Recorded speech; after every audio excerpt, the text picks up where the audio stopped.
it's not necessarily knowing things, it's being able to do things. And you need to be able to assess that so that you can work out who's going to work in that place there, and who's going to go to university, and who's going to be the new leaders, and who's going to be the workforce, and so on. And that's an idea where the school is really a bit like a factory. And the students come in, and they go through the process, and then we turn out in 5 years people ready for work with pieces of paper saying they can do certain things. And this is the idea of competencies. And the problem with this idea of the curriculum is that because we focus on what people can do, we don't necessarily see the big picture. And so it's a little bit like a butterfly. It just lands on something. Well, that's quite interesting. And then it flies off and lands somewhere else. Well, that's just quite interesting. And this is quite interesting, but they don't really get the big picture. You never see the big idea of geography or history or mathematics. You know how to do certain things, you know how to certain skills, but you don't really get that sense of the subject coming through. And then you've got the third concept of the curriculum, which is the idea that the curriculum is a process. That it's not pre-decided, that it's really a developmental process that students go through. And this involves teachers and students working to decide what to teach and how to teach it. So in other words, if you've got some content, because you need content, you have to learn something, then actually that is the start of a process which you go through. And where you end up might not be where you expected to end up. So if we're teaching in some subjects, there are opportunities for students to be critical of documents, critical of information. And I'm, again, to go back to geography, apologies, there are a lot of things in geography where there isn't a correct answer, where there isn't one real answer to something like, for example, development or world poverty, or the way in which the landscape changes or the climate might change in the future. Nobody really knows some of the answers to those things.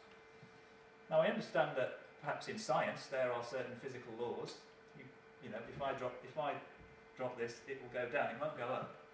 It won't go sideways. You can't change that. But there are other parts of certain subjects where you can negotiate your way through to an outcome. So what my former boss, David Lambert, would say, and he said this in his professorial lecture, is that if we rely on the curriculum to be delivering, then sadly for some subjects those deliveries get lost in the post. They go missing. You hope you deliver it, but they don't get to their destination. Some of those students that you're working with, they don't really get to where they should be. Because if it's about learning stuff, not everybody's good at learning stuff. My son isn't very good at learning stuff, but he's fantastic at creating things using technology. That's where his future employment lies.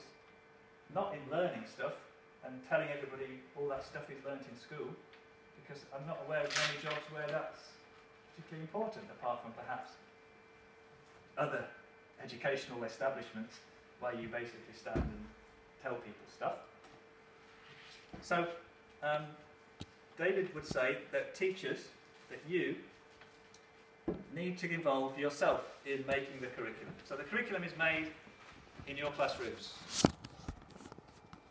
So the curriculum isn't a piece of paper. It's not the list of things that you have to teach.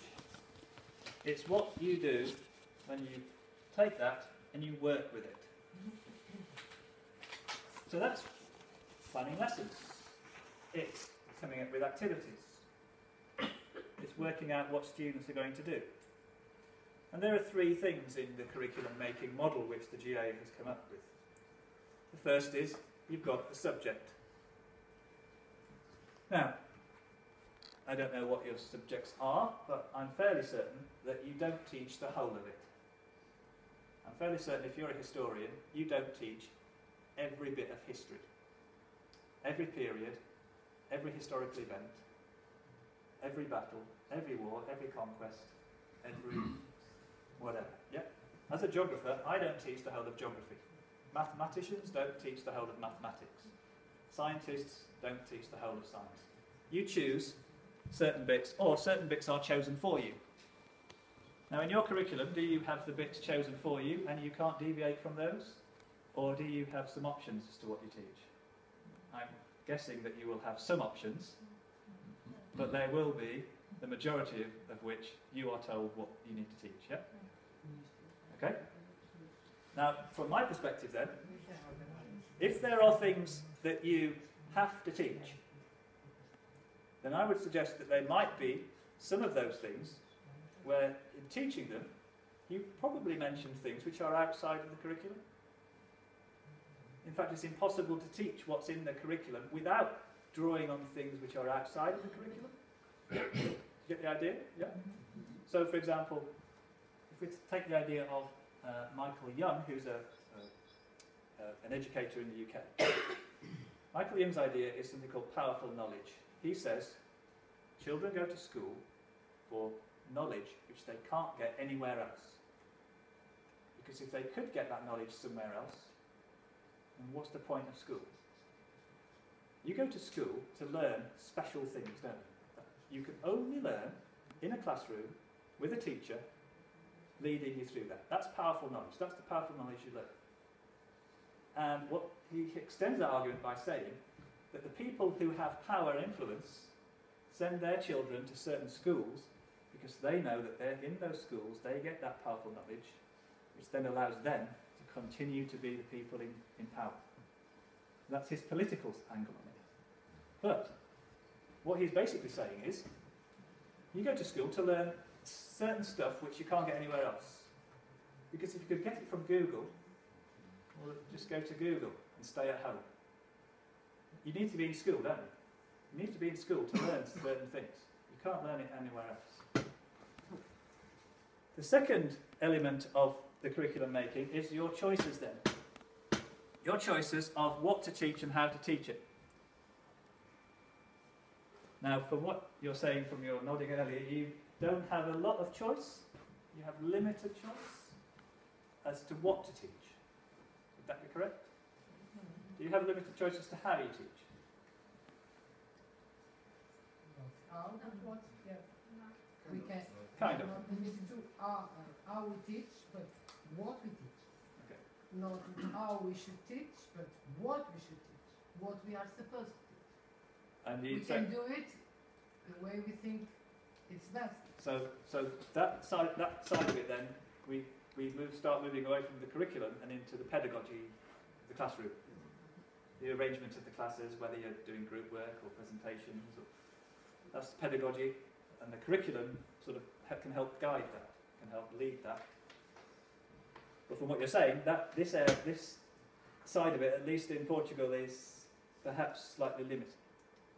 What about the students? Do the students have any say in your curriculum making?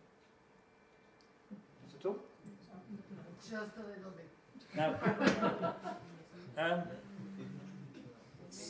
8 years ago when I was teaching, I got involved in a project called Young People